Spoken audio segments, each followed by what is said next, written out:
శ్రీ రామకృష్ణ ప్రభ ఛానల్ను చూడండి, మాసపత్రికను చదవండి. ఓం స్థాపకాయ చ ధర్మస్య సర్వధర్మస్వరూపిణే అవతార వరిష్ఠాయ రామకృష్ణాయ తే నమః. అందరికీ నమస్కారం. శ్రీరామకృష్ణ కథామృతం. శ్రీరామకృష్ణులు మణిలాల్తో, మీ కర్తవ్యం ఏమిటి? మీరు కామినీ కాంచనాలను మానసికంగా త్యజించాలి. సంసార జీవితం కాకి రెట్ట వంటిదని మీరు చెప్పలేరు.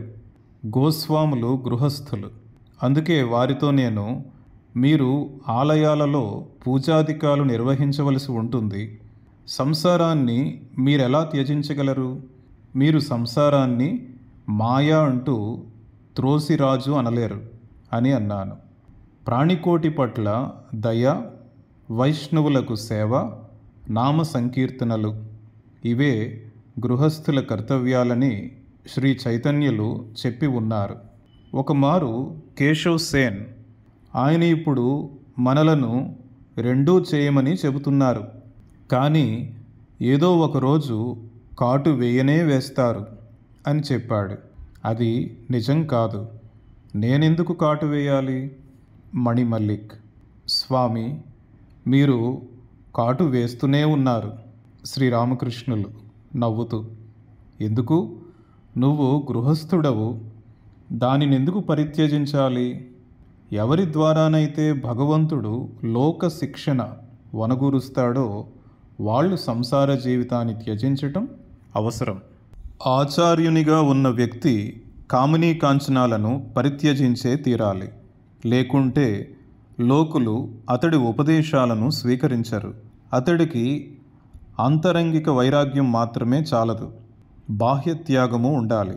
లేకపోతే లోకులు ఈయన మనల్ని కామినీ కాంచనాలను విడిచిపెట్టమని ఉపదేశిస్తున్నాడు, కానీ గోప్యంగా అన్నీ తాను అనుభవిస్తూనే ఉన్నాడు అని అనుకుంటారు.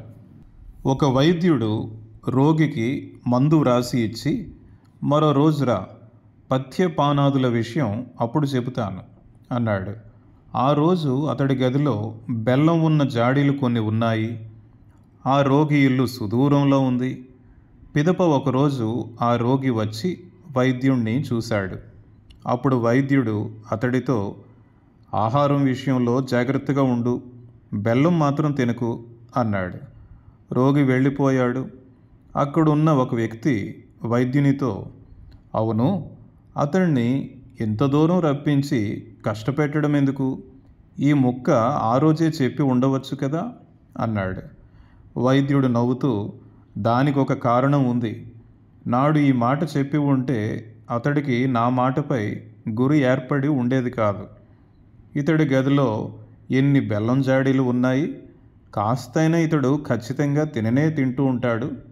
కాబట్టి బెల్లం అంత చెరుపు చేయదు అని రోగి అనుకుంటాడు. నేడు బెల్లం జాడీలను దాచిపెట్టాను. ఇప్పుడు అతడికి నా మాటలపై గురి కుదురుతుంది అన్నాడు. ఒక ఆచార్యుని చూశాను. 2వసారో లేక 3వసారో పెళ్లి చేసుకున్నాడని విని ఉన్నాను. ఈడు వచ్చిన పిల్లలు కూడా ఉన్నారట. వీరందరూ ఆచార్యులు. బ్రహ్మసత్యం జగన్మిథ్య అని వీరు బోధిస్తే ఎవరు నమ్ముతారు? వీరికి ఎటువంటి శిష్యులు వస్తారో మీరే ఊహించుకోండి. గురువును బట్టే శిష్యుడును. సన్యాసి మానసికంగా త్యజించి బాహ్యంగా కామినీ కాంచనాలతో సంబంధం పెట్టుకుంటే అతడి ద్వారా లోకోపదేశం జరగదు. అతడు గోప్యంగా బెల్లం తింటున్నాడు అంటారు లోకులు. సింధీకి చెందిన మహేంద్ర వైద్యుడు రామ్లాల్కి 5 రూపాయలు ఇచ్చాడు. నాకు ఆ విషయం తెలియదు. తరువాత దీని గురించి రామ్లాల్ నాతో చెప్పాడు. వెంటనే అతనితో నేను, ఎవరి కోసం ఇచ్చాడు అని అడిగాను. ఇక్కడ కోసమే అన్నాడు. పాల బాకీ కొంచెం ఉంది, దాన్ని ఇచ్చేయవచ్చు అని అనుకున్నాను. అమ్మ బాబోయ్! ఆ రోజు పడుకొని ఉన్నవాణ్ణి రాత్రి హఠాత్తుగా లేచాను. నా ఛాతీపై పిల్లి రక్కినట్లు బాధ. వెంటనే రామ్లాల్ వద్దకు వెళ్ళి, నీ పిన్ను కోసం ఇచ్చాడా ఏమిటి అని అడిగాను. అందుకు అతడు కాదు అన్నాడు. వెంటనే అతనితో, ఇలా చూడు, ఇప్పుడే వెళ్ళి ఆ డబ్బు అతనికి ఇచ్చేసిరా అన్నాను. రామ్లాల్ మర్నాడు వెళ్ళి డబ్బు తిరిగి ఇచ్చివేశాడు. సన్యాసి ధనం స్వీకరించటము, భోగ వస్తువుల పట్ల ఆసక్తి కలిగి ఉండటము ఎలాంటిదో తెలుసా? సుదీర్ఘకాలం సాత్విక ఆహారం తింటూ బ్రహ్మచర్యాన్ని పాటిస్తూ వచ్చిన ఒక బ్రాహ్మణ వితంతువు పిదప నిమ్నజాతి వానితో అక్రమ సంబంధం పెట్టుకోవడం లాంటిది. అందరూ నిర్ఘాంతపోయారు. కామార్పుకూరులో భగి అనే స్త్రీ ఉండేది. ఆమెకు పలువురు శిష్యులు ఉన్నారు. నిమ్న జాతికి చెందిన ఆమెను పలువురు నమస్కరించటము, ప్రశంసించటము చూసి అసూయ చెందిన జమీందారు ఆమె మీదికి ఒక దుష్టుణ్ణి ప్రయోగించాడు. అతడు ఆమెను వలలో వేసుకొని శీలాన్ని అపహరించాడు. ఆమె సాధన అనుష్ఠానాలన్నీ మంటగలిశాయి. భ్రష్టుడైన సన్యాసి గతి ఇంతే. మీరు సంసార జీవితం గడుపుతున్నారు. మీకు సాధు సాంగత్యం అత్యావశ్యకం. మొదట సాధు సాంగత్యం, పిదప శ్రద్ధ. సాధువు భగవన్నామ గుణకీర్తనలు గావించుకుంటే లోకులకు భగవంతుని పట్ల శ్రద్ధ, భక్తులు, విశ్వాసం ఎట్లా కలుగుతాయి? ఫలానా వ్యక్తి 3 తరాలుగా జమీందారీ పారంపర్య కుటుంబానికి చెందినవాడని తెలిస్తే లోకులు అతన్ని గౌరవిస్తారు. మాతో జ్ఞానం పొందిన పిదప కూడా సదా భగవచ్చింతన అభ్యసిస్తూ ఉండాలి. చెంబును కేవలం ఒక్కరోజు మాత్రమే తోమితే ఏమిటి ప్రయోజనం? అట్లే ఉంచితే మళ్ళీ చిలుము పడుతుంది అని నాంగ్టా చెప్పేవాడు. మీ ఇంటికి ఒకసారి రావాలి. మీ ఇంటిని తెలుసుకొని ఉంటే అక్కడ పలువురు భక్తులను కలుసుకోవచ్చు.